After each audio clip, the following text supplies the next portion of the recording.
Han is about to mow some lawns in his neighborhood. His lawnmower has a 5-gallon fuel tank, but Han is not sure how much gasoline is in the tank.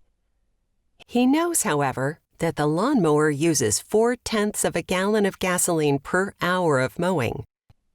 What are all the possible values for X, the number of hours Han can mow without refilling the lawnmower? What is the maximum number of hours he can mow?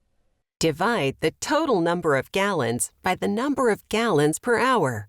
So the tank holds 5 gallons divided by 0.4 gallons per hour, which means Han can mow a max of 12.5 hours. So any values of X up to 12.5 hours would be possible.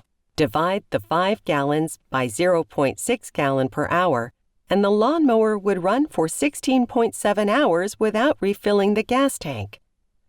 Back to the original problem. Han's tank runs for a max of 12.5 hours. How can you write an inequality for the number of hours Han can mow? Han can mow anywhere from 0 to 12.5 hours without filling up the tank. 0 is the minimum, assuming his tank is already empty, and he can mow up to a maximum of 12.5 hours, assuming his tank starts out full.